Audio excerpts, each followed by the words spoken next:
No man who's over 230 pounds, a heavyweight bodybuilder, has a waist that's 30 inches. Yes, it's tiny. But listen, 30 is not in the realm of possibility. There's in fact more probability that he's a lifetime natural than his waist is 30 inches.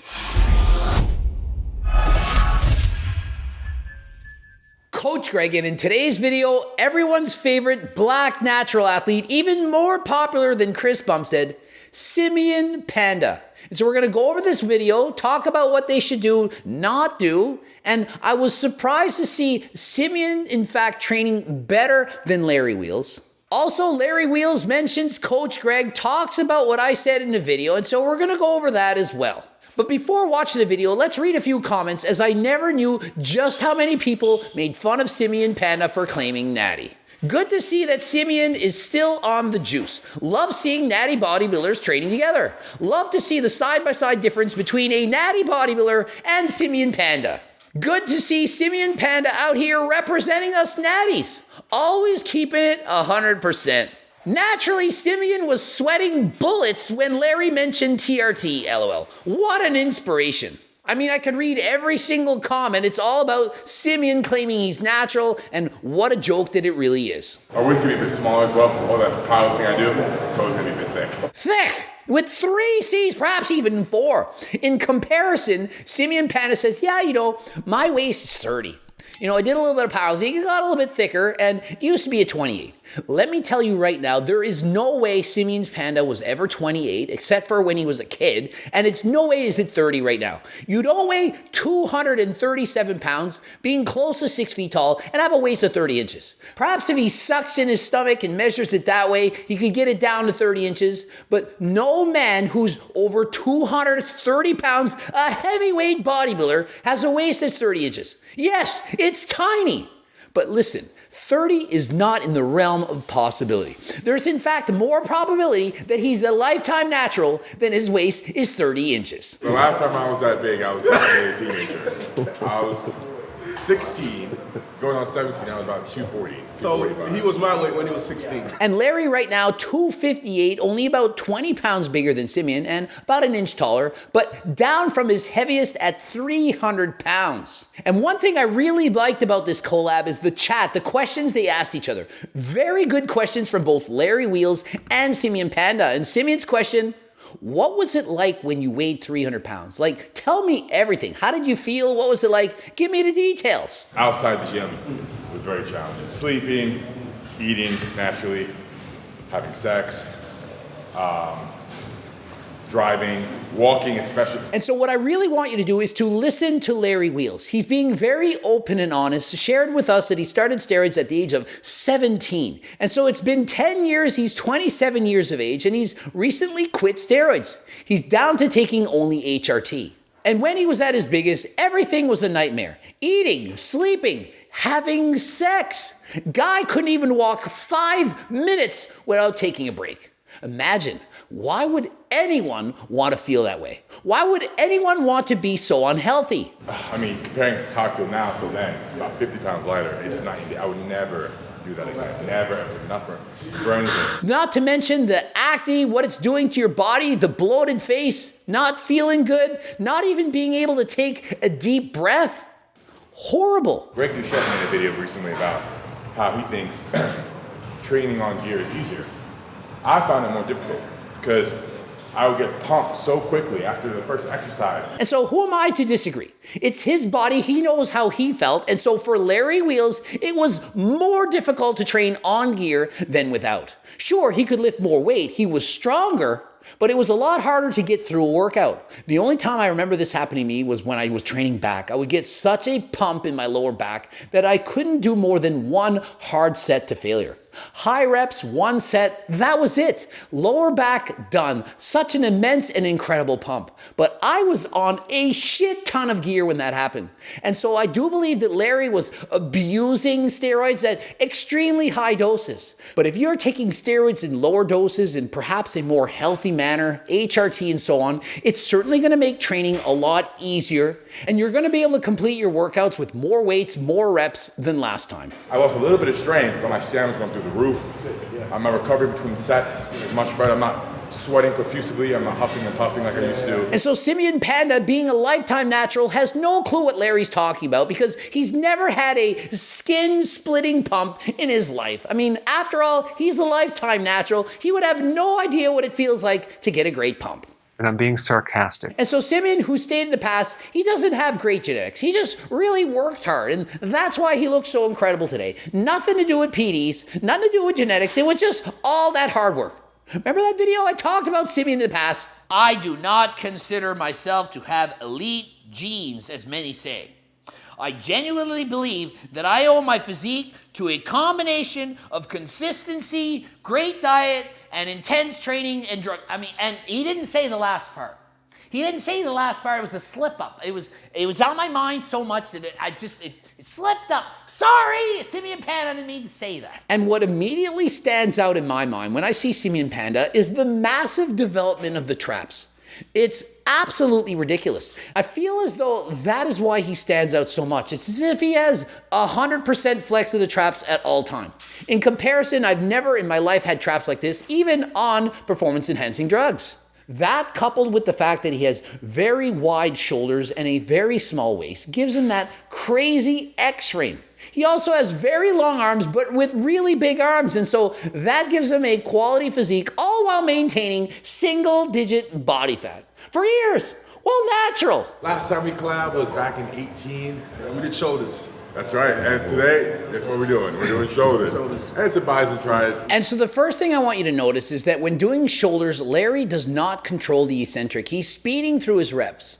This is okay for an athlete trying to maximize strength, but if you're trying to maximize muscle hypertrophy, get bigger muscles, it's important to slow down the movement. If you watch Phil Heath train with Will Tennyson, you will see very slow and controlled movements. Peak contraction, it's all about mind-muscle connection and controlling the weight. But Larry, he breezes through it, and whether you're warming up or doing your hardest set, they should look the same. Just because it's a warm-up doesn't mean you should treat it any differently.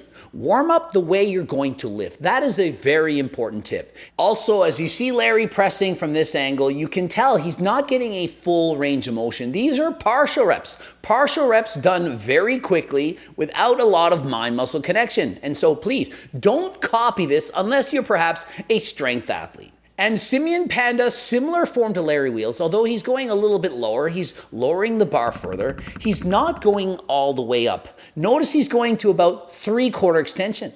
I see no reason why you should stop. To me personally, I'd rather see them go all the way to the top, perhaps even pause at the top, and on the bottom, lower it till it's below the ear. If the bar is not going below the bottom of the ear, you're not going low enough. It's a lot easier to press a weight like this than it is to go all the way down. And so what happens is people want to lift more weight, they start ego lifting, they reduce their range of motion, and they start lifting too heavy. Rather than that, ego, checked at the door, lighten the weight, control it, slower on the eccentric, faster on the way up. That is how you build muscle. How old are you? Hopefully. And they bring up their ages, and I want to touch on this because so many people say, you take steroids, gonna age you so much, you're gonna look so old. Some people, yes, some people, no. I've abused steroids for over 10 years. I'm 47. Larry Wheels is 27, Simeon Panda 36, and this other guy is 40. Does it look like we've all aged beyond our years? Do we all look far older than we should be? And remember, I've abused steroids for just as long as Larry Wheels. The only difference is I started far older than he did. And so I'm not saying that taking steroids is healthy, but just because you take them doesn't mean you're automatically going to go bald or that you're going to look 10 years older than you really are. Okay, and so they're doing side laterals with cables, which is a great exercise. You're going to have tension on the delts throughout the exercise, working primarily on the medial delt. I timed Larry's set. It took all of 22 seconds, and he only performed 8 reps. Also, he seemed to pause for a long time on some of the reps at the bottom. What's more important is to pause at the hardest part of the movement, where you really have to squeeze and contract the muscles, which is at the top. And so considering it's an isolation exercise, I do believe that 8 reps to be far too little. I think it would be much smarter if he performed 10 to 15 repetitions on this set. And so if you're copying this workout thinking, I'm gonna do side laterals for sets of 8, my advice, increase time under tension, by increasing the rep count and slowing down the eccentric. And again, Simeon Panda, he has too much weight. You can see after completing a rep at the bottom, he cheats to get the bar moving. If you can't do the first several reps of the exercise without cheating, performing an isolation exercise such as side laterals, it's too heavy. Lower the weight, slow down the movement, squeeze at the top, really feel that muscle burn. And next up, one of the least important exercises you could ever do for your delts, the front barbell raise. Listen, the vast majority of people, mostly from doing so much pressing to improve the quality of the chest, have overdeveloped anterior heads of the delts. And so we don't need to directly target that on an isolation exercise. Much better to target the side delt to increase the width and to focus on the rear delt, which gets hardly any work. The vast majority of people, probably 95% of people, undertrain the rear delt and overtrain the front. And so to add an isolation exercise, the front barbell raise, to me, that is 100% a waste of time. I put my finger on what makes your physique so unique. Like these really long arms that are still Mad big, long arms, yeah. and a really My small waist, waist. and I got shoulders come out. And so you're thinking, I'm tall, I have long arms, I can't build a good physique. Well, look at Simeon Panda. Just because your proportions are perhaps off a little bit doesn't mean you can't develop. It's just gonna take longer than last time. Coupled with wide shoulders, massive traps, and chest for days to go along with a shredded stomach, well, that is why the guy is standing out. My waist can be a bit smaller as well, but all that power thing I do, it's always gonna be a bit thick. Of course, yeah. And so there's a big myth that if you power lift, that if you lift heavy, that your waist is gonna get really thick. Well, this is not the truth. Does Larry Wheels and or Simeon Panda look like they have a really thick waist? No. And what about Chris Bumstead? We've seen him maxing out on squats and deadlifts. Look at the size of his waist. Chris Bumstead, also a black natural athlete, he has an incredibly small waistline. Check out that vacuum. But you know what can get you a thicker waist? Doing a lot of sit-ups. Not saying never do sit-ups, but if you do crunches, sit-ups, side twists, side bends, and so on, you're obviously going to build muscle and your waist is going to get thicker. What you need to do is, as your waist gets thicker, you need to compensate by having wider shoulders, bigger legs to get that X frame. And so regardless of what you think, if you put on 50 pounds of muscle, you're not gonna have the same size waist as you did when you're a teenager. If I look back to when I was first competing, my waistline was 28.5 inches, but I only weighed 142 pounds. I'm 5'6" manlet. And when I compete now, waist well over 30 inches. And the reason is because I put on a lot of muscle. And so despite the fact that I'm leaner, I'm still thicker. Your back has muscles. And if you measure your waistline, it includes the muscles in the lower back. And so as you get bigger and stronger, your waist naturally is going to get bigger. And if you're a heavyweight bodybuilder and your waist is anywhere around 32 inches or less, that is redonkulously exceptionally tiny. The majority of top IFBB pros have waists closer to 40 inches. Don't believe me? Ask them to measure them without sucking in. What size is your waist? About 30. 30. Jesus. And so I'm not sure if you actually knew this, but just because your waist says 30 or 32 doesn't mean that that's actually the width of your waist. Get a tape measure and measure it and find out. Exactly. And up next, an exercise which most people say you shouldn't be doing, it's upright rows. However, they're doing an alternate variation. Their hands are not very close, they're a little bit wider apart, and notice the bar path is more in front of the body. That makes it a lot more like a front barbell raise. Compare the first exercise to this exercise. Essentially, it's the same thing. And if I were coaching you, I would say to avoid these two exercises and opt for side laterals to develop the side head, as well as leaning forward, doing bent over side laterals for the rear delts. There's no way the bicycle is that. My suggestion, Simeon, get yourself some hardcore stim pre-workout. That'll get you going the entire workout. But if you don't like a lot of caffeine, of course you can get a pre-pump, help you get pumped, keep up in the gym with Larry Wheels. And this pre-pump definitely help you get you a pump, but it's not gonna destroy your workouts. Not gonna be like Larry Wheels doing a couple of sets and can't finish his workout because the pump is just so painful. It will help you get a pump, get you the feeling that you need, allow you to get through a workout feeling great. And while training, why not use Perilite? It's kind of like Pedialyte, only better, helps with hydration, and has essential amino acids. Yes! This can help you to recover, feel better in the gym, more hydrated. Put that into your harder than last time shaker cup, bring it to the gym, you're gonna get the gains. And in watching Larry and Simeon do alternate dumbbell kettlebells, my only tip would be to slow down the eccentric. They're rushing through the exercise. The weight's right, form is good. All they need to do is slow down that weight, increase tut, and this is a great exercise. And again, training triceps, doing tricep press downs, it's just way too fast. We need to slow the reps down. The eccentric should be slower than the concentric, and it's not a race. It's as if they're saying, let's see how fast we can get in 8 to 10 reps. Please watch Phil Heath and Will Tennyson perform tricep press downs. You can watch his video. I covered it myself. It's going to allow you to train with better form. Amazing tips. Highly recommend you watch this video. It literally can be the game changer that you need to help you with your workouts. 17. Yeah. Start comparing myself to other juniors, so people from 18 to 23. To juniors compared to everyone else. And I realized I'm not that far off of that. And so if I apply myself, I could eventually be as strong as they are. But at the age of 21, had set his first world record. But he did that with the use of PEDs, which were perfectly legal in competition. Now I was 21, got my first world record. And then I kept doing really well until I was like 24. Yeah. And then now, a bit burned out. And so my advice to you, don't use steroids. And if you do, at least wait till you reach your natural genetic potential.